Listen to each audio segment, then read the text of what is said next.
rata-rata dari mahasiswa itu kalau mau dikatakan sholat pun tidak gitu kan.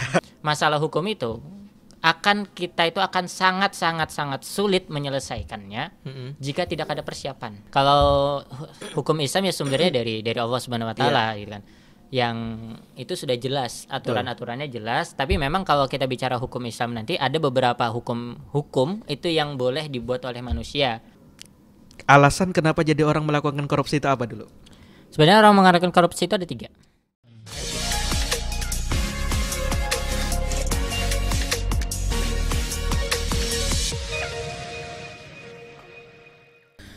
Bismillahirrahmanirrahim. Assalamualaikum warahmatullahi wabarakatuh. Waalaikumsalam warahmatullahi wabarakatuh. Kembali lagi di podcast ENI, Ar-Rahman dan Insanur Rahman. Nah, kami kembali menghadirkan siapa, yaitu adalah alumni di SMP maupun SMA IT Ar-Rahman Banjarbaru. Nah, bersama kita seorang pengacara, yaitu dia adalah namanya Muhammad Al-Faqih, betul ya? Betul. Boleh kenalkan diri dulu, siapa nama panjangnya, asal dari mana? Perkenalkan, nama saya Muhammad Al-Faqih. Disclaimer dulu, tadi penyebutan Kak Fahri salah ya tentang pengacara tadi. Oh, salah ya? Saya belum jadi pengacara. Oh iya. Saya masih pengacara magang. Insya Allah tahun depan lah ada pengangkatan. Alumni angkatan 3. Angkatan 3. Nah, bedanya pengacara magang dengan pengacara apa? Kan sudah lulus kuliah. Ya, sebenarnya sudah lulus. Jadi setelah lulus sarjana hukum itu, kalau pengen jadi pengacara ada pendidikan dan ada tes. Nah, anak tuh sudah pendidikan, sudah tes. Tapi memang terkendala umur, yang pengacara itu minimal ya 25 tahun. 25 tahun. Harus Jadi 25 harus tahun. 25 tahun. Enggak boleh 23 tahun. Enggak boleh. Ini umur berapa? 24. Oke, 24. 1 tahun lagi ya? 1 tahun lagi insya Allah. Nanti disumpah berarti? Ya. Oke lah, semoga lancar. Amin. Tapi kita mungkin membicarakan di awal ini pertanyaan yang mendasar untuk alumni biasanya. Itu apa? Kenapa dulu milih Ar-Rahman? Oh, ya. Nah, boleh spill lah sedikit. Sebenarnya dulu kalau cerita ya, mau lulus sebenarnya sebelum UN tuh kan mau bilang ke orang tua, kayaknya SMP mau pesantren deh. SMP mau pesantren ya. Bilangnya Fakih mau SMP pesantren, tapi terserah pesantrennya di mana gitu. Pada saat itu. Terus kakak lah yang mencarikan. Kakak pada saat itu kuliah di Unlam. Jurusan? Di pendidikan fisika kalau nggak salah. Oh, berarti beda ya? Ya. Beda, oke. Fisika setelah itu? Nah, beliaulah yang mencarikan. Ketemulah Ar-Rahman pada saat itu. Ya, karena Ana bilang dari awal terserah di mana ya terserah ya kan. Tergantung orang tua mau memilihkan yang mana. Iya. Gitu. Nah, kesan pertama ketika melihat sekolah Ar-Rahman pada saat itu kan baru angkatan 3. Ya. Nah, itu kesan pertama yang dilihat apa secara visual? Karena niat dari awal itu adalah terserah di mana ya, Ana nerima aja sih dengan kondisi yang seperti apapun gitu. Dulu kondisinya seperti apa yang antum bayangkan ketika dulu angkatan 3 antum itu pertama kali masuk ke sekolah Ar-Rahman? Memang kalau kita bicara awal-awal sekolah itu kan memang banyak keterbatasan itu kan. Iya, betul. Banyak keterbatasan. Tapi Ana fine aja, Ana seneng aja. Yang penting pesantren kan pada saat itu. Penting pesantren.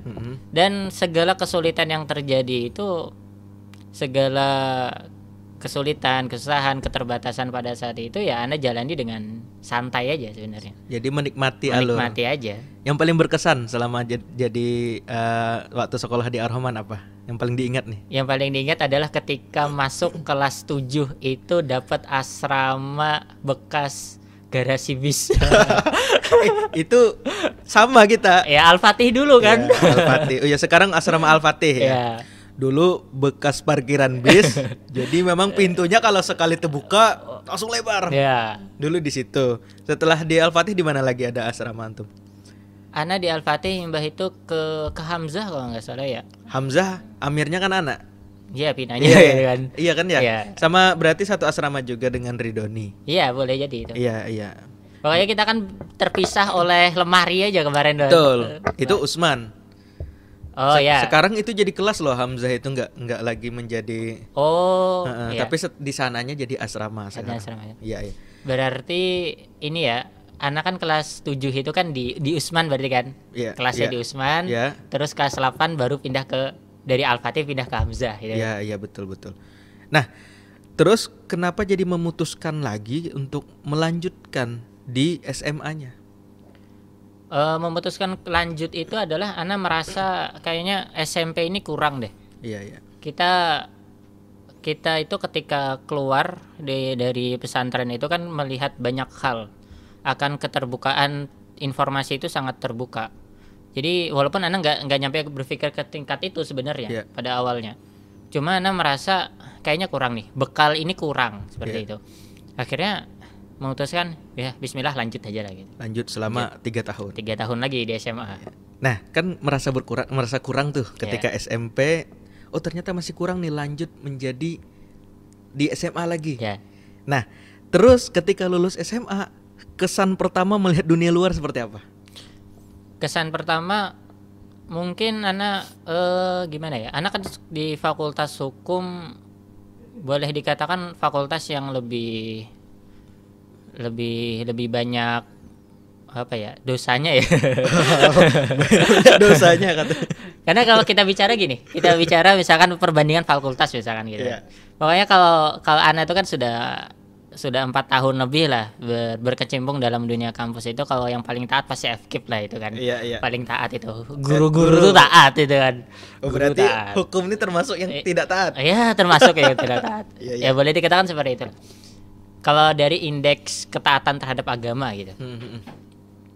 Nah, jadi melihat kawan-kawan yang melakukan banyak hal lah yang nggak pernah terbayangkan sekalipun terjadi gitu. Yang nggak perlu di-spill satu-satu kayaknya.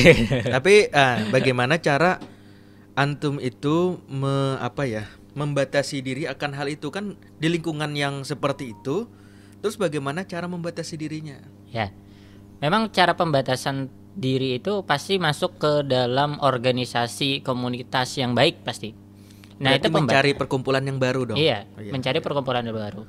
Karena sama pesan orang tua juga satu, kemanapun kamu pergi itu cari masjid. Ya, akhirnya anak akan berkecimpung dalam musola, masjid gitu. Berarti hidupnya di masjid ya. Ya. Nah, kebetulan juga ini menjadi alasan apa sih? Kan antum nggak ada sama sekali. Antum ada nggak keluarga antum yang dihukum juga? Maksudnya bukan dihukum ya? Apa namanya? Ya pidana. Bukan dipidana. Maksudnya keluarga antum yang berkecimpung di dunia hukum. Gitu ya. Itu bagus pertanyaan itu. Nah, apakah ada gitu? Apakah dari nenek kah, kakek kah, paman dan sebagainya? Sebenarnya kalau bicara ada yang berkecimpung, dulu ana taunya nggak ada. Nah, kenapa memutuskan di situ? Ya, itu rekomendasi Ustaz Norman sebetulnya. Ada beliau di belakang. Kenapa? Nah, nih, kenapa antum taat banget dengan Ustaz Norman? Dan mau. Nah, kenapa? Sebenarnya gini, ana tuh kan bingung sebenarnya ketika kelas 11 kalau nggak salah kita ada study tour ke Jawa tuh kan. Iya. Study tour ke Jawa. Sidin nunjuknya Fakultas Hukum UII. Antum kayaknya masuk sini aja Ki. Nah, gitu kan. Ya kan anak aja kelas 11 gitu kan. Sekalinya menangkap lah. Menangkap gitu kan. Akhirnya kelas 12 ada lagi kepandiran tentang itu. Antum jadi pengacara aja gitu. Iya. Nah, akhirnya karena ana merasakan ana nih ketika ana SMA tuh ana belum tahu potensi ana apa, kehebatan ana itu di mana. Terus ana tuh bagusnya skill apa itu enggak tahu. Tapi Anda tahu skill antum. Maksudnya waktu SMP itu antum sudah sering lomba pidato menang-menang terus. Nah, itu skill utamanya lah. Tapi antum merasa itu belum ternyata. Belum melihat secara garis besar apa sih yang bagus untuk anak itu. Akhirnya ketika ada rekomendasi dari Ustaz Norman itu, ya karena kelas 12 itu kelas 11 kelas 12 itu kan anak sering diskusi dengan Ustaz Norman, nanti ada agenda apa sering rapat dengan Sidin kan itu. Akhirnya mungkin Sidin paham tentang anak dan merekomendasikan hal tersebut. Akhirnya anak bilang ke orang tua itu kan, nelpon kan, Paki mau masuk Fakultas Hukum gitu kan. Terus tanya kan sama orang tua kan, ngapain masuk fakultas hukum? Nah terus menjelaskannya gimana? Menjelaskannya? Ya ada kan secara gamblang bilang aja, ya rekomendasi Ustadz Norman gitu. Langsung orang tua langsung pasrah. Jadi mempercayakan apapun yang disampaikan oleh guru. Ya, sebenarnya pada saat itu sih enggak. Iya. Pasti nolak juga kan. Iya. Kan ngomong sama Umi itu pada saat itu kan. Mungkin ada pandiran dengan Abi juga pada saat itu kan setelahnya. Akhirnya diizinkan lah untuk itu. Untuk masuk di sana. Untuk masuk di situ. Itu mungkin alasan kenapa jadi milih fakultas hukum ya. Fakultas hukum. Secara tidak langsung ini perintah guru nih. Ini mandat ini mandat. Jadi taat dengan guru. Ya kita mencari barokahnya aja dulu. Barokah dengan guru. Nah, selama juga di kampus, di kampus kan tadi katanya ada ikut organisasi lain. Iya. Nah, itu organisasi apa kalau boleh tahu? Yang jelas organisasi keislaman dulu karena basic kita adalah santri kan pada saat itu. Iya, betul. Nah, santri. Jadi nggak menghilangkan identitas santri itu. Iya, tidak menghilangkan. Jadi anak di Fakultas Hukum itu menjabat di tahun 2022 itu sebagai Ketua Departemen Kajian Hukum dan Islam KSI Al-Mizan.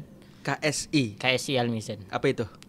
Kelompok Studi Islam Al-Mizan. Itu adalah kelompok studi Islamnya Fakultas Hukum. Oke, Fakultas Hukum ya. Itu ada lagi? Ya 2023 Ana jadi ketua AMBH. AMBH. Angkatan Muda Baitul Hikmah. Di Unlam. Ya. Sekarang bukan Unlam lagi ya? Iya, ULM. masih pakai ejaan lama. Ya. Sekarang ULM di AMBH. Itu berarti lembaga dakwah kampus. Lembaga dakwah kampus AMBH. Nah, itu selama kegiatan di LDK itu apa saja yang dikerjakan? Banyak. Dari A sampai Z kami bikin kegiatan bagaimana Islam itu bisa tersebar di kalangan mahasiswa, karena kami melihat seperti ini. Ya. Kami diskusi dengan kawan-kawan yang lain, indeks. Kalau kita bicara indeks, kita bicara rata-rata gitu kan. Rata-rata dari mahasiswa itu kalau mau dikatakan sholat pun tidak gitu kan. Ya. Sholat pun tidak gitu kan. Ya, padahal kalau kita melihat dalam hadis Rasul itu sholat itu jadi simpul terakhir kan. Iya, betul. Ini jadi PR kami pada saat itu, bagaimana mahasiswa ini ya paling enggak dia sholat lah gitu. Yeah. Paling enggak dia sholat lagi gitu, seperti itu. Jadi mendekatkan diri kepada Maha Kuasa. Iya. Ya itulah. Yeah. Jadi memang tujuannya dakwah. Kemudian fokusnya ya untuk mengajak kepada kebaikan teman-teman yang mungkin masih belum tercerahkan dengan pendekatan mahasiswa kan, seperti betul. itu. Agar mereka tidak merasa apa sih gitu ya. Yeah. Jadi memang pembawaannya ya gaya-gaya mahasiswa. Yeah. Seperti itu. Nah, balik lagi ke sini, kan antum ini sebentar lagi mau disumpah menjadi pengacara tuh. Yeah. Nah, mungkin dari perjalanan panjang selama kuliah, mungkin dari awalnya tadi karena mandat oleh Ustadz Norman tadi, kemudian panjang nih perjalanannya. Nah, sekarang yang menjadi motivasi antum menjadi seorang pengacara itu apa? Pertama karena satu amanah dari Ustadz Norman tadi itu kan. Ya itu sudah itu amanah. Mandat tadi. Yang kedua Anda merasa cocok dengan ini. Oh, akhirnya sadar. Sadar setelah dikasih tahu Ustadz Norman. Oh iya betul juga ya. Karena akhirnya cocok. Jadi gini. Ana itu memang kalau kita bicara hafalan itu. Kalau kita bicara hafalan di Ar-Rahman itu Ana enggak pernah jadi nomor 1 di hafalan. Iya. Maksimal 2. Itu itu luar biasa juga kalau 2. Satunya siapa? Saya satunya Yayan biasanya kan itu. Ahmad kemarin waktu ini sedikit ya. Kemarin tuh mau ngundang juga Ahmad Kolbian Nur, beliau kan seorang mutawif. Tapi sekarang lagi full Ramadan itu di Mekah dan Madinah. Jadi insya Allah nanti setelah beliau kembali ke sini akan kita undang juga nih angkatannya beliau. Ya lanjut lagi gimana tadi?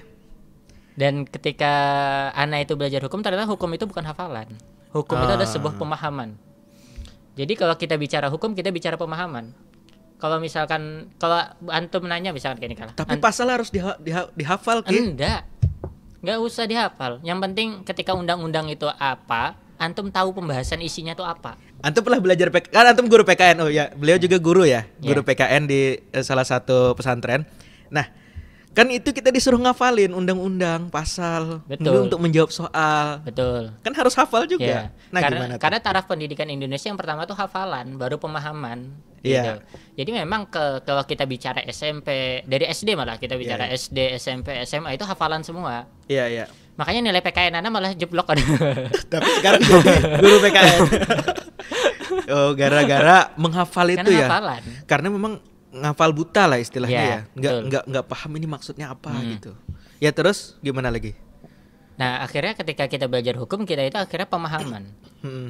Fokusnya itu pada pemahaman. Jadi pasal itu ketika kita membaca satu pasal, kita tuh harus paham itu maknanya apa, unsurnya apa, dan bagaimana cara mengurainya. Bagaimana korelasi antara fakta dan pasal gitu. Pemahaman itu apakah langsung dari diri sendiri atau ada yang sudah menjabarkan sendiri? Kalau dalam Al-Qur'an kan ada ini menurut pendapatnya Ibnu Katsir dan sebagainya. Nah, apakah di hukum-hukum yang dipelajari oleh fakih itu pemahaman sendiri atau ada orang yang memberikan pemahaman untuk kita? Ya alhamdulillah seluruh dosen di Unlam itu yang mengajarkan tentang hal itu.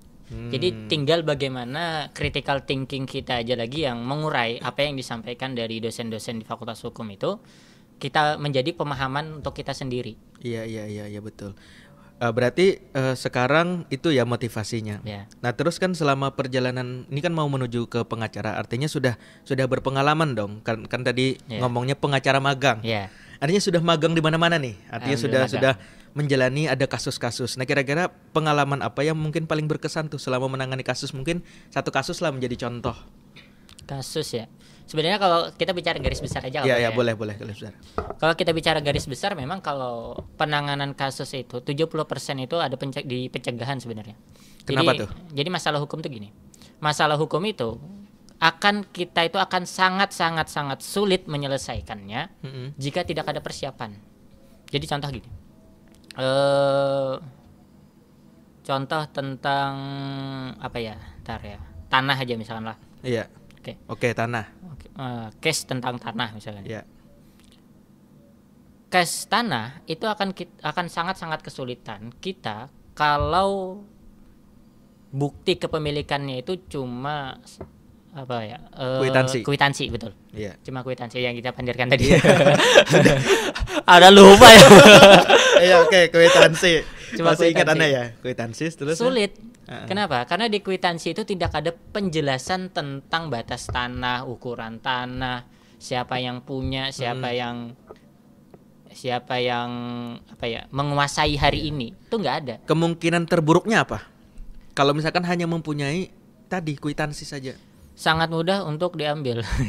Itu yang terjadi sekarang berarti? Ya banyak kejadian yang terjadi. Ana itu yang kasihan itu adalah kayak gini. Mungkin karena tidak paham tentang hukum juga. Ada saudara-saudara kita, kawan-kawan kita itu yang dari era Soeharto itu pindah ke Kalimantan dari Jawa itu apa istilahnya? Imigrasi bukan? Atau trans ya. Trans ya. Trans itu tahun 90-an kan? Iya. Tahun 90-an. Dia dapat tanah. Banyak dapat tanah. Orang tuanya punya tanah. Nah, di generasi pertama itu safe, itu aman. Iya. Di generasi kedua itu masih aman. Iya. Yang banyak terjadi permasalahan itu ada di generasi ketiga sebenarnya. Batas tanahnya nggak jelas. Karena tidak bersurat tadi, tidak ada kejelasan secara dokumen atau bahasa hukumnya itu tidak ada kepastian hukum. Betul. Berarti penting untuk mengamankan tanah itu ya. Kalau setingkat di atasnya sertifikat apa lagi?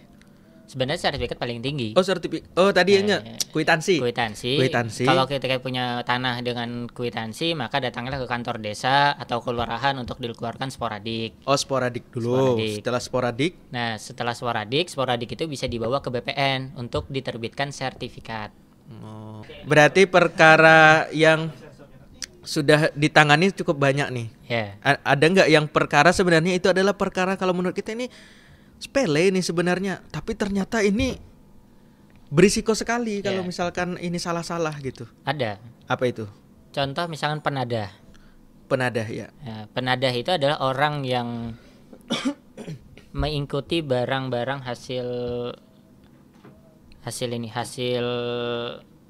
transaksi ilegal istilahnya gitu. Iya, betul. Atau misalkan hasil dari perbuatan ilegal. Contoh misalkan HP. HP ini kan kalau kita mau jual, HP ini tuh kan ada IMEI-nya. Iya. Nah, IMEI itu yang kan bisa dilacak nanti kan. Nah, ketika kita mau jual HP, maka HP ini harus disertai dengan kotaknya. Iya. Kalau misalkan HP ini kita jual HP-nya aja tanpa disertai dengan kotaknya, maka itu seperti motor tanpa BPKB. Iya. Nah, kenapa harus pakai kotak? Itulah yang menjadi kepastian hukumnya. Oh, jadi kotak itu ya. Kotak itu. Jadi ketika misalkan Ana beli HP tanpa kotak dan Ana misalkan kok Ana sih orang lain misalkan ada orang ditangkap gara-gara beli HP tanpa kotak gitu kan. Iya. Maka orang ini bisa diselidiki satu. Yang jadi pertanyaan, kenapa Ikam beli HP tanpa kotaknya? Iya. Ya karena misalkan karena orangnya perlu gitu. Ikam kada tahu kalau HP ini hasil dari curian misalkan gitu. Kada tahu seharusnya kalau Ikam itu nukar HP harus disertai dengan kotaknya supaya Ikam bisa memastikan HP ini milik Inya. Itu satu. Tapi karena supaya murah katanya Ki, jadi nukarnya gitu. Murah itu bahaya. Kan biasanya gitu. Ya, supaya murah. Ya. Kadang murah itu bisa menjebak gitu. Iya. Karena dalam hukum itu ada asas pembeli yang beritikat baik. Artinya pembeli itu sudah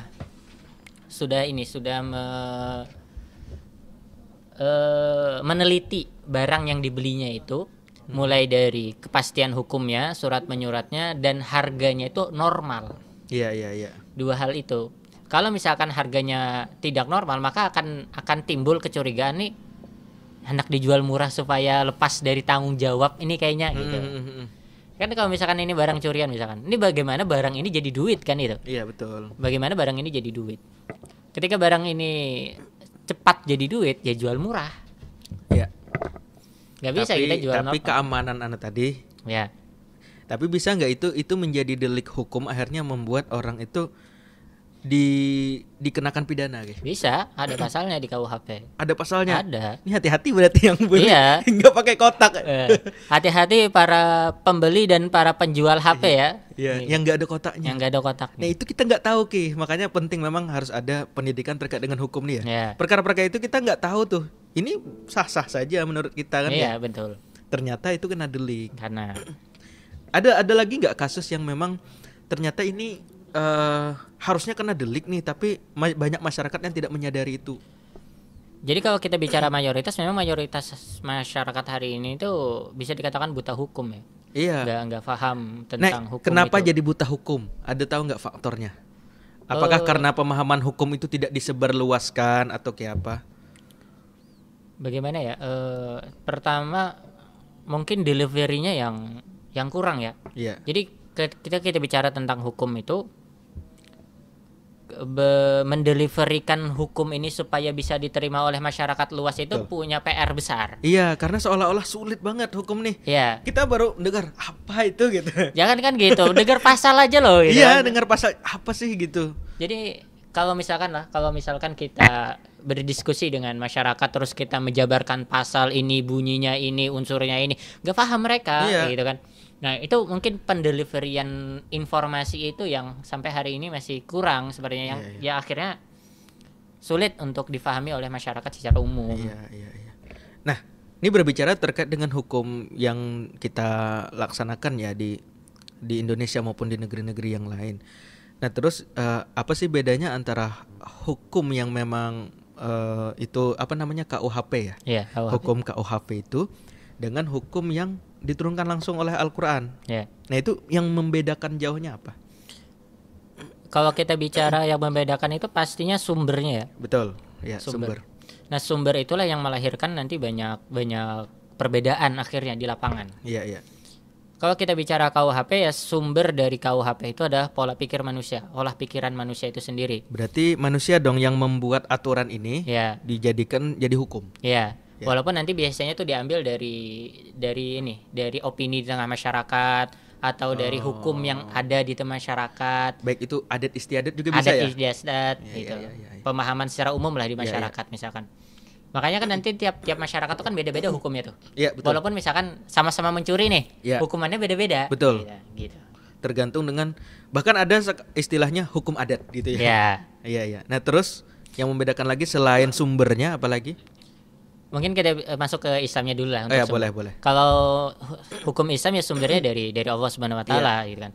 Yang itu sudah jelas, aturan-aturannya jelas. Tapi memang kalau kita bicara hukum Islam nanti ada beberapa hukum itu yang boleh dibuat oleh manusia, asalkan tidak bertentangan dengan hukum yang di atasnya. Jadi ada manusia itu punya hak juga untuk membuat aturan. Ya. Asalkan sesuai dengan syariat ya. Ya. Oke. Contoh gini lah. Apa hukumnya di dalam Islam tentang 1 menit lampu merah? Iya. Nah, Anda ngomongnya tadi mau pakai helm. Oh iya. Apa hukumnya pakai helm gitu ya? Iya, lampu merah. Itu nggak ada dalam itu ya? Nggak Nggak ada. Itu kebijakan manusia aja. Ya. Itu teknis kebijakan manusia. Betul. Dan itu nggak bertentangan dengan syariat kan seperti akan itu. bertentangan tapi. Apa? Kalau lampu merah sih sejam. Gimana tuh? Ya kan kalau nunggu kita lampu merah tuh sejam gitu kan. Iya, yang enggak. Itu berarti rusak lampu merahnya. Itu zolim. Ya, itu zolim. Ya betul, tidak menempatkan sesuatu pada tempatnya. Ya. Nah, itu kan bertentangan kan akhirnya. Betul. Itu. Tapi dengan kita menaati itu menjadi pahala. Betul. Ya. Nah, berarti selain sumber hukumnya, sumber hukum. Kemudian dari Al-Qur'an tadi. Ya. Nah, kalau dari peraturan perundang-undangan yang kita pakai sekarang seperti apa? Perbedaannya ya? Perbedaannya. Dari sumber itu sudah beda ya, akhirnya turunannya akan berbeda. Turunan berbeda itu seperti ini. Ketika manusia itu diperbolehkan secara bebas membuat sebuah aturan, ya akhirnya dalam sistem demokrasi ya berarti suara terbanyak yang menentukan ya, kayak betul. RUU TNI sudah sah. Ya. Ya kan itu kan karena buatan suara manusia kan itu. Tapi ini benar, suara terbanyak yang apa tadi? Yang bisa mensahkan. Yang bisa mensahkan. Tapi misalkan ternyata suara terbanyak dari rakyat tidak setuju. Ya. Nah, terus kenapa jadi bisa sah? Ya kan yang mensahkan wakil-wakil Anda. Oh, gitu ya. Kan gitu. jadi berarti suara-suara rakyat itu diwakilkan oleh wakil-wakil rakyat tadi. Jadi rakyat tidak mengambil kepentingan di situ. Ya sebenarnya kan aspirasi masyarakat itu kan disalurkan oleh wakil rakyat tadi kan, gitu. Ya mungkin dianggapnya minoritas kali yang demo-demo itu kan. Iya bisa jadi ya. Akhirnya disahkan. Ya. Walaupun ternyata kalau dari sudut pandang, mungkin dari sudut pandang kebanyakan masyarakat itu ternyata banyak tumpul sebelah gitu ya. Intinya menguntungkan bagi orang-orang yang memiliki kepentingan. Terus merugikan bagi orang-orang yang di bawah tadi, masyarakat. Karena itu tadi. Panjang lah kalau kita bahas itu, tapi kita mungkin tidak membahas terlalu dalam terkait itu. Mungkin ada khusus ya pertemuannya. Ya mungkin kita hukum secara aplikatif aja kan, itu yang memudahkan. Betul. Berarti nanti tahun depan rencana sudah mau jadi pengacara. Insyaallah. Itu doakan saja ya amin, semoga dilancarkan lah amin urusannya. Dan ini juga apakah menjadi pengacara itu kita itu bebas memilih klien? Ini ternyata klien kita ini memang kalau kita secara lihat ini memang dia bersalah sebenarnya. Nah, terus kita mau mendukung. Nah, itu gimana tuh? Ya, ini memang perlu diluruskan di tengah masyarakat tentang hal ini. Nah, ini pemahaman dasar Ana ya. Ya, memang mayoritas masyarakat akan berpendapat seperti itu. Jadi kayak gini. Ada etika dalam profesi pengacara itu, dan ada etika pribadi yang saya ambil juga. Bahwasanya memang kita akan, ketika klien datang dan dia memang salah, kita akan katakan dia salah. Supaya fair, kita akan melihat, tidak mengatakan pian bujur aja gitu kan, salah gitu. Tapi kita jelaskan benar-benar, ya pian salahnya di sini, dan kemungkinan ke depannya akan seperti ini. Dalam contoh case, misalkan tadi yang kita kembali aja supaya nyaman adalah penadah. Penadah. Contoh case penadah. Orang penadah ini karena nggak tahu, karena nggak paham. Dan mau cari untung. Iya kan, yang pedagang biasalah gitu kan, mencari untung. Maka kita jelaskan, pian ini bisa kena. Nah, sudah kena, sudah ada laporan, sudah ada panggilan dari kepolisian untuk diminta klarifikasi, biasanya kan seperti itu sebelum jadi tersangka. Makanya kita jelaskan, pian kena nih. Pembelaan akan sulit di pengadilan, tapi memang dalam sistem hukum ada namanya restoratif justice. Apa tuh? Tidak paham tuh. Apa itu? Keadilan restoratif atau keadilan pengganti. Biasanya itu karena ganti kerugian. Jadi memang bisa yang diusahakan di sana. Berarti bisa ini dong. Bukan, bukan ke penegak hukum, tapi ke orang yang bersangkutan langsung. Gimana tuh? Contoh, Kalau dalam penadah tadi, ini kan HP ini kan misalkan si A itu kan yang punya, Iya. si B itu kan yang mencuntat, Iya. dan HP ini dijual ke C. Iya. Maka HP ini milik siapa sebenarnya? Milik C. Milik A. Ya kan HP ini milik Oh A. iya, betul. Tapi dicuntat. Karena dia dicuri. Ya. Iya betul. Iya. Maka kalau kita pakai keadilan restoratif, maka harusnya ada perdamaian antara A dan C. A dan C. Jadi pihak keluarga atau siapapun kuasa hukumnya gitu kan. Terus yang B ngapain yang B? Yang B ya tugas polisi lah mencari gitu kan, nangkap. Oh, berarti iya. Gitu.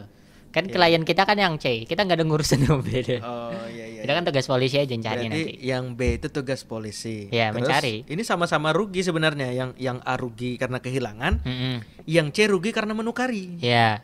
Karena tidak detail tadi. Ya. Oh, Tapi iya. keadilan restoratif ya perdamaian akhirnya. HP ini dikembalikan misalkan gitu kan. Atau nanti ada ganti kerugian secara material atau secara fisik, uang gitu. Tapi setelah itu selesai, ya berarti case itu nggak jalan, sudah stop, karena dianggap sudah selesai. Sudah selesai. Iya. Nah mungkin itu yang bisa dilakukan. Tapi kalau misalkan case ini lanjut misalkan lah, pengetok, supaya yang menonton pun paham. Gitu kan. Ini lumayan berat di hari ini pembahasannya. Karena jujur termasuk yang buta terkait dengan hukum. Tapi kita penting untuk paham hukum ini. Betul. Karena 70% permasalahan hukum itu karena tidak dicegah. Iya, betul. Nah, kembali ke tadi. Kalau misalkan tadi tidak ada restoratif justice, yang si A nggak mau berdamai. Yang C nggak mau ngasih misalnya. Ya keterlaluan sih C nggak ngasih, kalau dia masuk kok gitu. Tapi kan dia beli juga kan, misalkan hak milik saya nih, saya beli. Ya kalau Anda yang jadi kuasa hukumnya Anda bilang ya pian ambil itu tapi pian masuk gitu aja. Gitu. Oh, berarti bisa kena hukum yang C. Kena, ada pasalnya, penadah itu ada pasalnya. Makanya itu bisa masuk. Makanya cara supaya dia bisa selesai di luar pengadilan adalah berdamai dengan si A tadi. Betul. Nah, kalau misalkan case ini lanjut ke C, maka kalau dalam etik dari yang Ana pegang adalah kalau mau dibela bisa. Dibela ini dalam konteks kita coba untuk memberikan masukan-masukan supaya hukuman itu enggak full. Misalkan contoh berkelakuan baik selama penyidikan gitu, selama di kejaksaan, selama di pengadilan gitu. Standar berkelakuan baik itu apa? Ya kada buat onar. Semua itu orang sebenarnya bisa memanipulasi itu, Ya jadi kan? Maksudnya kita pura-pura baik bisa saja sebenarnya. Tapi kan ya hukum ya melihat fakta, bukan melihat dalam hati.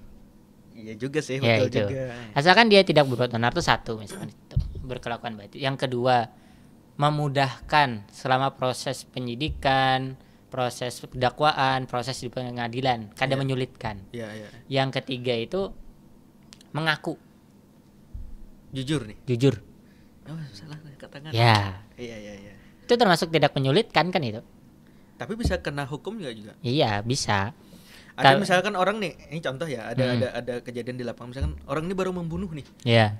Terus dia menyerahkan diri. Iya. Nah, apakah dia hukumannya selesai atau memang dihukum juga? Ya, tetap dihukum, tapi nggak akan seberat orang yang membunuh terus kabur. Oh, begitu ya. Ya, sama. Iya. Itu yang terjadi di lapangan ya. Ya. Ini sebenarnya penting banget pembahasan terkait dengan hukum ini, karena memang jujurlah kita tuh sulit memahami hukum, mungkin apakah karena ketidakterbukaannya pemahaman terkait dengan hukum ini di tengah masyarakat atau seperti apa. Ini sebenarnya tugas juga oleh fakih sebenarnya untuk memahamkan. Ya, Ana coba mencari cara untuk delivery yang bagus. Ya, supaya masyarakat itu paham. Oh, ternyata ini salah ya. Ini ini benar nih sebenarnya. Terus bisa jadi sebenarnya apa yang dilakukannya itu benar, tapi disalahkan oleh hukum, itu bisa nggak juga? Ya, bisa. Contohnya kayak kasus-kasus, misalkan, mohon maaf ini, kasus-kasus kayak kriminalisasi. Betul, kriminalisasi. Nah, itu bagaimana kita mengetahui apakah ternyata beliau itu kena delik hukum atau ternyata tidak kena delik hukum sebenarnya, tapi seolah-olah kayak gitu. Tergantung dari kasusnya apa, tapi kebanyakan dari ulama, ustadz itu kan biasanya salah ngomong. Iya, betul. Memang di situ salah ngomong. Kenanya biasanya di situ. Karena Sidin memang biasa ceramah dengan bergaya Sidin kan gitu kan. Ada yang misalkan ada yang lembut, memang ada yang lembut. Betul. Tapi kan ada yang menggebu-gebu gitu. Nah, memang sekarang itu perlu cerdas di bagian itu. Ada beberapa hal yang nggak boleh disebutkan. Misalkan contoh menghina orang, itu nggak boleh. Langsung nyebut nama. Misalkan Goptit ya gitu kan ya. Tapi kalau misalkan menyebutkan nama orang lain, tapi orang lain sudah tahu itu maksudnya si Fulan misalkan. Sebenarnya nggak masalah, karena hukum itu kan melihat fakta. Misalkan yang sering dilakukan netizen itu kan kita nih di negeri Konoha yang seperti ini atau di Wakanda yang seperti ini aman sebenarnya. Ya, berarti boleh saja itu dilakukan, itu nggak kena delik hukum karena nggak menyebut nama langsung, walaupun orang sebenarnya masyarakat umum ngeh itu siapa yang dimaksud. Ya itu kan masyarakat ngeh itu kan akhirnya nggak guyonan sih sebenarnya aja, coba supaya kada terlalu vulgar aja kan gitu. Iya. Tapi memang secara hukum itu kan melihat fakta tuh. Iya. Fakta. Walaupun ada nanti di dalam teori hukum itu melihat mens rea atau niat hati. Tapi niat hati pun terlihat dari perbuatan awal juga. Bisa terlihat juga. Ya, misalkan contoh orang mau bunuh orang kan orang pasti bawa pisau, orang pasti bawa golok kan gitu. Betul. Jadi pas orang bawa golok pun sudah ketahuan. Berarti itu maksudnya nih, ini mungkin berbicara terkait dengan pembunuhan tadi. Berarti itu maksudnya yang dimaksud sering-sering di TV itu pembunuhan berencana. Betul. Kalau misalkan pembunuhan tidak berencana, misalkan dia sebenarnya nggak ada niat mau membunuh nih. Tiba-tiba kelahi aja. Tiba-tiba karena ada cekcok bicara ngomong, kelahi ternyata meninggal. Itu tidak termasuk pembunuhan berencana. Sepahaman anak ada? Berarti beda itu hukumnya nanti. Tapi nanti kalau senior mendengar ini tolong dikoreksi. Ya boleh di komen ya. Karena tadi memang pengacara magang. Tapi masya Allah sudah. Tapi masya Allah sudah keilmuannya terkait dengan hukum nih luar biasa jujur. Apalagi saya yang beliau aja seperti ini ya. Saya jauh banget, sangat buta banget terkait dengan hukum ini. Maka penting. Nah ini menjadi pertanyaan lagi. Setelah tadi dihukum. Maksudnya berkecimpung di dunia hukum. Berkecimpung di dunia hukum, kuliah dan sebagainya. Nah, ini mungkin bisa menjadi apa sih tips-tipsnya kalau misalkan mau menjadi seorang pengacara atau misalkan kuliah mau dihukum. Mungkin ada nanti yang nonton ini dari siswa ataupun siswa yang mau juga ternyata ke sana. Nah, tipsnya seperti apa? Kuatkan akidah. Penting itu. Itu penting. Karena hukum itu akan membahas filsafat. Dan berarti memang pilihan yang tepat di Ar-Rahman ya? Iya betul. Karena 6 tahun itu benar-benar menggodok lah istilahnya gitu. Karena untuk ini sebagai benteng tadi. Jadi kalau misalkan kalau orang tua nih melihat anaknya kira-kira sholat aja kada, kau sagin dulu. Gitu karena berbahaya. Ada sebutannya itu fitnah pemikiran kalau mau dikatakan seperti itu. Karena hari ini misalkan ketika Anda berbicara, Anda bisa memberikan argumentasi yang logis bahwa LGBT itu boleh. Semengerikan itu? Ya. Wah. Bisa Anda memberikan hari ini detik ini. Anda merinding beneran nih. Merinding. Maksudnya semengerikan itu ternyata kalau misalkan salah ya. Karena semua itu tergantung dari pikiran manusia kan. Iya. Nah itu. Wah. Ini yang mau dihukum, yang pertama yang paling penting tipsnya adalah kuatkan akidah. Kuatkan akidah, dan bukan sembarang akidah yang lahir dari pemikiran. Iya, pemikiran apa itu? Pemikiran Islam ya. Itu sebagai pondasi awalnya. Pondasi awal dan itu yang harus dikokohkan kuat-kuat. Iya, harus kuat-kuat itu. Jadi nanti akan selanjutnya mengalir saja lagi. Setelah itu tips selain akidah. Selain akidah berarti baca buku banyak. Harus baca buku yang banyak. Rekomendasi buku apa? Yang untuk pemula ya, untuk pemula untuk mau mempelajari hukum, mungkin hukum ini terasa asik dengan buku ini misalkan. Sebenarnya kalau untuk yang awam anak kurang tahu ya. Untuk misalkan dari yang pemula, misalkan masyarakat awam yang tidak pernah belajar hukum gitu. Tapi untuk mahasiswa hukum ya kuliah-kuliah pertama lah, pengantar hukum Indonesia, pengantar ilmu hukum, itu wajib baca itu. Dan wajib diulang-ulang itu. Karena semua pembahasan di situ berapa halaman? Ya tergantung siapa yang bikin, tergantung dosen siapa yang bikin kan range-nya. Punya dosen, berarti dosen yang menulis. Iya, dosen yang menulis. Jadi bahasa akademik banget gitu. Wah, sulit dong memahaminya. Enggak juga. Sebenarnya kalau kita belajar hukum secara intens enggak sih gitu. Tapi memang kalau kita bicara secara masyarakat secara luas akan kesulitan. Iya. Berarti selama ada dasarnya, oke, berarti tips yang kedua adalah perbanyak baca buku. Baca buku banyak. Banyak buku hukum ya. Iya. Nah, bagaimana orang yang mau berkecimpung di dunia hukum tapi dia tidak hobi membaca buku? Jangan juga. Jangan. Karena itu dasar utama. Itu dasar. Wajib baca buku. Iya, itu dasar. Oke. Ya antum harus ngubah lah dari novel aja lah gitu kan. Ya. Mulai dari novel, mungkin bisa novel-novel yang berbau politik ya. Ya Sherlock Holmes kan gitu kan, yang rame-rame kan dulu gitu. Ya. Bener itu. Atau kalau tidak lihat apa, Negeri Para Berdebah. Ya negeri, ya walaupun ya benar sih Negeri Para Berdebah. Tapi Negeri Para Berdebah kan lebih banyak ekonomi dan politiknya kan. Iya. Nah, tapi nggak apa-apa sih buat untuk mematik mungkin ya. yang bagi yang tidak hobi membaca buku atau sulit banget baca buku satu aja, mungkin bisa setengah semester baru selesai. Ya. Jadi baca buku itu semakin banyak antum baca akan semakin cepat selesai. Oh gitu. Misalkan contoh antum baca novel misalkan yang simpel. Mungkin pertama kali antum baca novel bisa selesai baru sebulan, 2 bulan. Iya, betul itu. Tapi antum baca novel aja ke 10 kali, 20 kali, antum bisa baca novel itu sekali duduk. Bahkan menikmati ya. Menikmati. Pokoknya kalau diganggu ada orang tendang aja gitu. Ini benar, pantas kalau siswa-siswa kita juga itu mereka kan nggak ada hiburan lain ya. Maksudnya ada mungkin olahraga itu inilah, tapi hiburan yang sangat mendukung untuk mereka itu memang baca novel itu. Oh iya. Baca novel, baca buku itu memang. Kayaknya dari zaman dulu kita ya. Dari angkatan kita sebenarnya. Kalau Ana baca buku dulu juga, memang baca buku ini biografi Rhoma Irama. Jadi baca buku juga tapi biografi. Yeah. Kayaknya Ana lebih tertarik kalau buku-buku tuh terkait dengan biografi seseorang. Itu kayaknya lebih suka, atau misalkan kayak kisah-kisah apa gitu nih yang singkat-singkat. Yeah. Itu lebih suka. Gak masalah buat pemantik. Iya betul. Buat pemantik. Tapi kalau yang langsung membaca hukum yang tadi buku hukum kayaknya berat sih. Kalau kawan-kawan misalkan lah nggak pernah baca buku misalkan lah, masuk fakultas hukum terus disuruh baca buku, kayaknya teler juga sih. Iya betul. Itu tips yang kedua. Ketiga ada nggak? Saat baca buku akan ditemukan istilah-istilah asing. Istilahnya terus? Banyak istilah Belanda lah akan keluar, apalagi kalau kita baca bukunya. Berarti hukum kita warisan Belanda dong? Iya betul. Makanya asas-asasnya kan asas-asas dari Belanda kan sebenarnya itu. Belanda dari Perancis kan itu.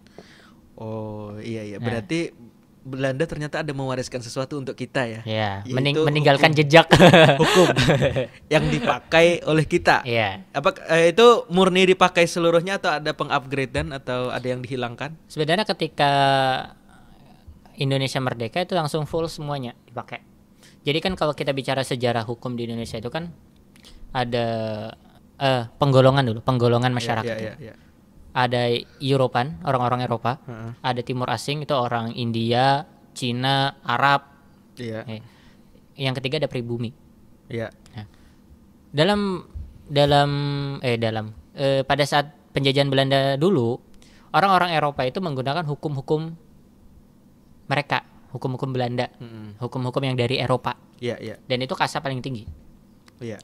Yang kedua, orang-orang Timur Asing itu Cina. Itu hukum selama menjajah atau selama menjajah, selama menjajah, itu dipakai itu ya. Dipakai.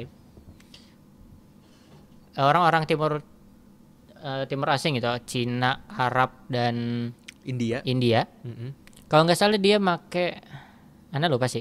Tapi minta tolong koreksinya. Kayaknya pakai hukumnya masing-masing. Masing-masing. Iya. Nah, pribumi itu menggunakan hukum adat. Iya, betul. Terus? Nah, ketika Indonesia merdeka, para founding father itu ya mungkin ada diskusi dan mengatakan bahwasanya hukum di kita ini kalau kita merdeka kita akan berada dalam kekosongan hukum. Iya. Kekosongan hukum itu berarti nggak ada hukumnya, nggak ada sistem hukumnya, nggak ada hukum formilnya, penegakan hukumnya itu nggak ada. Yeah. Akhirnya diadopsilah yang kasta paling tinggi yang Eropa tadi, yang Eropa diberlakukan di Indonesia. Oh, berarti ngambil. Ini Anda mau ngulik lagi sebenarnya. Tapi kayaknya cukup ya, kan? Kayaknya tuh kalau ngulik terus saya tuh menguji keilmuan hukum. Karena sebenarnya masih penasaran. Tapi kalau membahas di situ saja ya, kayaknya Panjang ini bahasannya. Ana lebih senang kayaknya kita bukan lebih senang sih. Ana rekomendasi lebih aplikatif aja kayaknya ya. Iya, Karena iya, itu yang iya. paling dibutuhkan masyarakat Betul, sepertinya. betul. Itu tips yang ketiga nih. Ya, udah, Ada ya. lagi tips keempat? Tips yang ketiga tadi kalau ketemu bahasa-bahasa asing langsung searching. Searching, cari. Catat apa itu maksudnya. Iya. Berarti buku tuh bisa banyak stabilo dong. Atau Tergantung orang sih. Kalau Ana beda enggak, buku kah nyatatnya? enggak juga. Langsung sudah. Langsung. Oh iya sudah. Iya. Plak, masukkan gitu. Iya. Pokoknya masuk aja tek gitu. Ya, sudah. Oke. Ya kalau Ana gitu aja enggak. Simpel aja sih benar. Oh, iya. Bukan seperti belajar bahasa ya. Betul. Kalau belajar bahasa kan kita catat dulu, habis itu ngingat, kemudian praktekkan. Nah, ketika itu berapa deh? Ketiga ya? Ketiga. Berarti ketika Anda sudah paham tentang keilmuan hukum, maka praktek Gimana prakteknya? harus mengkorelasikan antara fakta dengan ilmu hukum. Dapat di mana? Baca aja putusan pengadilan, banyak itu. Itu prakteknya. Prakteknya baca lagi dong. Iya memang. Jadi gini. Putusan pengadilan tuh berisi kronologis. Berisi analisis Makanya yuridis. tebal-tebal ya. Betul. Tapi ada juga yang tipis sih sebenarnya. Mungkin itu yang kecil-kecil Yang aja. kecil. Skripsi Ana itu berapa ya? Kasusnya Juliari Batubara itu 600-an halaman. Antum meneliti. Ya. Kalau enggak Jadi skripsi. skripsi antum berapa halaman? Ya enggak nyampe 100 sebenarnya. Tapi yang antum teliti yang 600 600 halaman itu. Apa judulnya kalau boleh tahu skripsinya? Apa ya? Lupa ya. Bentar ya. Ingat-ingat ya. Saking lamanya lulus sudah ya. Melupakan judul skripsinya. Teman kita kemarin juga. Iya. Kemarin lupa juga itu. Lupa. Korupsi keuangan negara dalam kasus korupsi dana bansos COVID-19. Ngerinya. Kurang lebih kayak gitu. Ada lupa ya. Ini bahas korupsi berarti. Bahas korupsi. Anda bisa dong nanya-nanya tentang korupsi. Sedikit mungkin ya nanya Ya korupsi boleh. sedikit. Mumpung karena skripsinya korupsi. Alasan kenapa jadi orang melakukan korupsi itu apa dulu? Sebenarnya orang mengadakan korupsi itu ada 3. Oh iya. Benar-benar pengen korupsi. Iya. Nah, itu yang pantas dihukum loh kan. Iyalah. Yang kedua itu karena ketidaktahuan. Ya. Yang ketiga itu terpaksa. Oke, yang pertama kita nggak usah nanya. Ya, nggak usah dibahas itu. Nggak usah kan. dibahas. Nggak usah Oke, itu memang orangnya aja. Orangnya aja bermasalah itu, korupsi. ya. Yang kedua nih, karena apa tadi? Karena ketidaktahuan. Karena ketidaktahuan. Oh, sudah kita bahas. Belum. Ya? Kita bahas di luar frame. Iya, iya benar, di luar tadi. Di luar.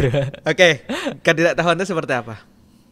Jadi misalkan ini antara kalau kita mau mencairkan dana itu kan perlu proposal.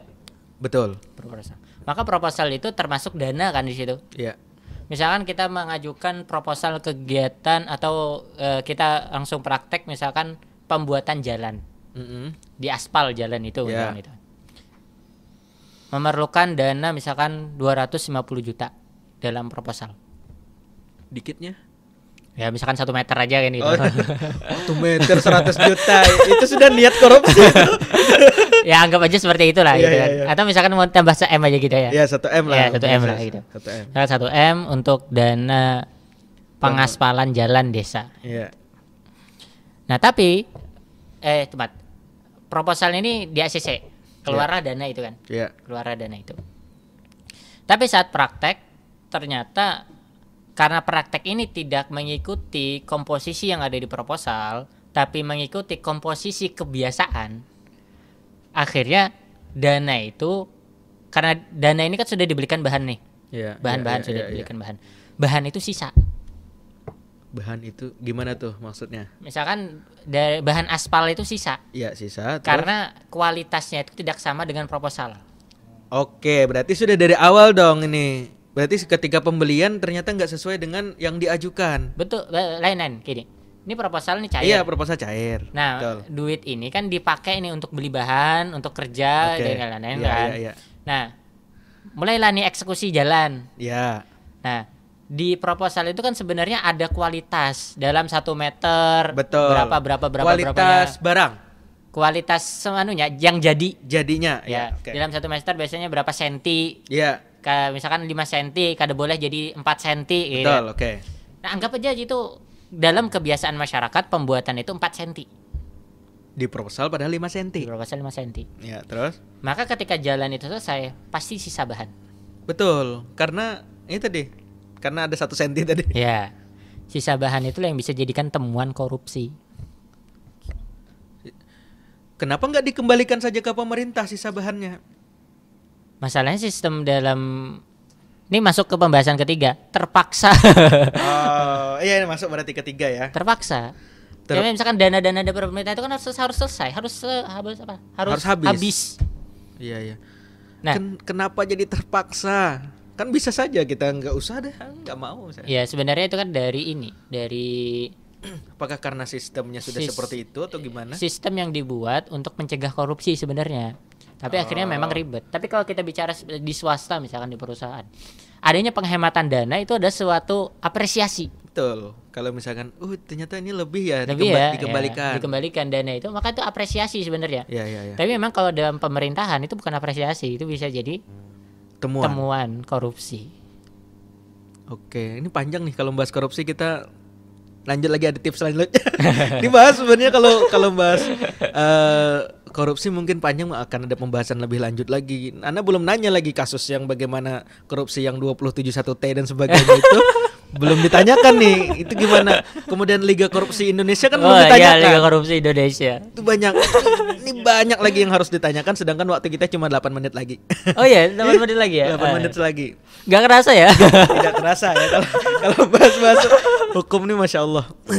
Nah terus mungkin bisa kasih, itu habis ya? Ada lagi nggak tipsnya? Terus belajar. Ya itu penting banget. Terus belajar. Belajar mengupgrade diri. Mengupgrade diri dan jangan putus hanya di hukum. Maksudnya? Jangan cuma belajar hukum. Belajar apa lagi? Banyak yang perlu dipelajari. Karena misalkan kriminologi itu ilmu sendiri. Imbah itu viktimologi itu ilmunya sendiri. Apa itu viktimologi? Banyak nih istilah-istilah nih. Tapi kriminologi paham ya, kriminalitas ya. Okay, kriminal. Viktimologi itu korban. Pembahasan korban. Oke. Misalkan contoh nih, ada korban pembegalan terus buntung tangannya. Enggak, terus? Maka yang dilihat itu psikologis dari yang buntung. Korban ya. Oh, iya. Itu namanya viktimologi itu. Viktimologi. Itu ilmu sendiri itu. Beda lagi ya. Beda lagi, bukan ilmu hukum itu. Tapi itu menunjang untuk memahami betul hukum. Oke. Nanti banyak apalagi kalau kita bicara sebagai konsultan hukum gitu kan. Yeah. Konsultan hukum itu tergantung dari konsultan apa Anda, maka ilmu itu harus dipelajari. Misalkan contoh ini, kawan kita Yayan jadi mutawif kan. Yeah. Bisnis dalam bidang umroh dan haji. Yeah. Maka konsultan hukum umroh dan haji harus paham umroh dan haji. Tidak hanya paham hukum saja. Tidak hanya paham hukumnya, tidak hanya paham legalitasnya aja. Kalau kayak sekolah, maka harus paham tentang yayasan. Oh iya. Tentang badan hukum tuh harus paham. Berarti tentang kontrak harus paham. Karena nanti ya kan yayasan berkontrak dengan para guru kan itu. Iya. Harus paham tentang penanganan permasalahan dengan siswa santri gitu. Harus paham tentang bagaimana supaya wali murid nggak ngelapor. Iya. Banyak ya ternyata. Banyak. Artinya jangan putus belajar. Jangan putus belajar. Habis itu aja. Jadi perkara yang pertama adalah kuatkan akidah dulu. Akidah. Yang kedua harus baca. Harus banyak baca. Kemudian yang ketiga itu kalau ada nemu kata-kata yang sulit, ya, dicari. Harus langsung cari. Yang keempat tadi adalah Praktek itu ya praktek secara real atau enggak, itu baca putusan pengadilan banyak-banyak. Ya. Bukan praktek langsung turun ke lapangan enggak ya, tapi baca putusan dulu. Boleh baca putusan, boleh langsung praktek. Kalau Ana itu kan setelah lulus langsung praktek. Oh, langsung dipanggil orang nih ikut atau sendiri? Mengajukan diri. Magang tadi. Iya, magang tadi. Selanjutnya yang kelima adalah jangan putus belajar. Nah, ini bagi mungkin kawan-kawan yang mau nanti ikut terjun di dalam dunia hukum. Jadi harus 5 tadi mungkin yang disampaikan oleh saudara Pakih yang harus kawan-kawan kuatkan gitu. Aduh, Masya Allah tidak terasa kita mungkin sudah hampir 1 jam obrolan ini terkait dengan hukum. Mungkin terakhir dulu mungkin bisa apa yang mau disampaikan untuk para penonton sekalian yang sekarang sedang menyaksikan mungkin terkait dengan hukum. Tadi 70% permasalahan hukum itu terjadi karena tidak dicegah. Ya. Sisanya 30% memang kejadian gitu. Nah, karena itu pencegahan terhadap hukum, pencegahan terhadap permasalahan hukum itu menjadi sangat-sangat penting. Mulailah dari yang melibatkan Anda semua. Kalau punya tanah ya pelajari hukum tanah. Kalau punya anak ya pelajari tentang anak, hukum anak. Keluarga boleh, keluarga ya pernikahan itu. Operatornya nanya nikah. Operatornya kesada kemari ya pertanyaannya ya. Ini sudah mau closing statement ya. Tapi kita ketawa lagi gitu. Ini sudah fokus sudah mau closing statement, nanya nikah. Kita bahas nikah lagi nih. Gak usah ya. Gak usah. Ya terus apa lagi? Nanti sejam sendiri itu. Beda lagi. Aduh. Terus gimana lagi? Ya kalau misalkan pekerjaan sebagai guru ya pahami tentang kontrak, pahami tentang gaji, pahami tentang hukum anak dan wanita gitu. Itu minimal apa bidang kita itu pelajari ya. Hukumnya. Oke. Apa bidang kita itu pelajari hukumnya. Seperti itu ya. Ya. Ya alhamdulillah. Luar biasa sekali pertemuan kita kali ini, cukup menguras otak saya ya sebagai host. Masya Allah luar biasa terkait dengan hukum ini. Semoga kita sama-sama paham. Semoga kita juga mampu menghindari kalau misalkan ternyata itu ada delik hukumnya. Kita juga bisa mengambil manfaat dari obrolan kita hari ini. Baik, terima kasih banyak sudah menonton. Sampai jumpa di podcast selanjutnya. Terima kasih. Assalamualaikum warahmatullahi wabarakatuh. Waalaikumsalam warahmatullahi wabarakatuh. Ayo kita bersekolah